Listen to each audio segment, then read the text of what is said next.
Já, komið sæl. Við byrjum á að skoða yfirlitskortið, þá sjáum við laðina hérna milli Íslands og Noregs sem hefur verið að stjórna norðanáttinni hjá okkur undanfarið. Hún kemur nú til með að halda velli eitt sólarhring viðbót á meðan en hún nú að fjarlægast okkur og það hæð hérna fyrir sunnan okkur sem svona á hægri leið Austurboginn og við fáum hérna hæðarhrygginn svona frá þessari hæð hérna til okkar annað kvöld og við fáum þá einn rólegan dag hérna áður en að sunnanáttin kemur og með lagðardrægi á laugardaginn og einhverju úrkomu og svo síðan sjáum við hérna lagð við austurströnd Grænlands og hún á leiðinni til okkar með úrkomubelti á sunnudeginum. En ef við skoðum hitasviðið þá sjáum við hérna kuldapollinn hérna yfir Íslandi og hann kemur nú til með að halda velli svona einhvað næsta sólarhringinn en síðan sjáum við að það að fara að hlýna hjá okkur og með þessum skilum sem að koma til okkar á laugardeginum að þá fáum við hlýtt loft og síðan fáum við annan svona skammt af hlýjum loftmassa með lagðin sem kemur til okkar á sunnudaginn þannig að þessari svona kuldatíð allavega senn að ljúka. En við skulum skoða aðeins hvernig veðrið að þróast hjá okkur næsta sólarhringinn. Við sjáum hérna læðina fyrir norðanland og norðanáttin sem að hún að stjórna hjá okkur og það strekkingsvindur hérna sérstaklega austan til og úrkomusamt og svona leiðilegt kalt veður hérna sérstaklega á norðausturlandi en síðan þessi hæðarhryggur að koma hérna inn til okkar á morgun og þá fer nú að lægja fyrst landi vestanvert og síðan einnig á Austurlandi.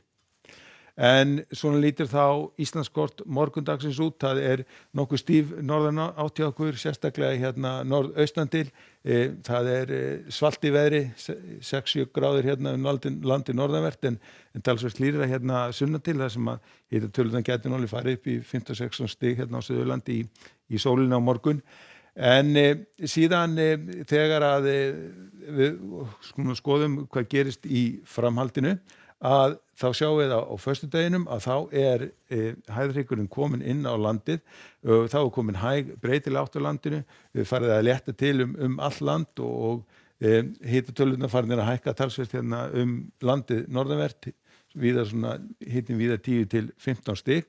en það verður nú farið að þykna upp hérna á Vesturlandi því að svona þegar líður á föstudaginn því að ef við fáum til okkar á laugardeginum að það fáum við svona lagðardrag sem að gengur yfir landið, það nú ekkert mjög mikill vindur í því en það nú svona einhver úrkoma en þetta þýðir það að það svona hlýnir heldur hjá okkur og við erum að sjá kannski hérna 17-18 stig fyrir norðan og austan og þar ætti að geta orðið bjartviður meðan að það rignir hérna á Suður- og Vesturlandi. Nú síðan ef við skoðum áfram framhaldið á laugardeginum að þá sjáum við hérna læðina að koma inn á Grænlandshaf sem ætlar að koma til okkar á sunnudeginum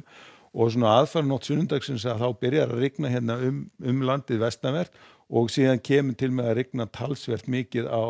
sunnan og vestanlands á sunnudeginum svona fyrir hlutadags ætti nú að verða þurrt og bjart á norðausturlandi en þar fer nú einnig að rigna þegar líður á daginn og svona sjáum við Íslandskortið svona miðjan sunnudaginn rignt talsvert mikil úrkoma hérna sunnan og vestan til ennþá þurrt á norðaustan til en þar ætti nú að fer einnig að rigna og hitatölurnar svona víða svona nálægt 15 stigum. En við skulum þá enda á korti morgundagsins, það stíf norðanátt í kortunum, sérstaklega hérna norðaustan til, rigning landið hérna norðan og austanvert,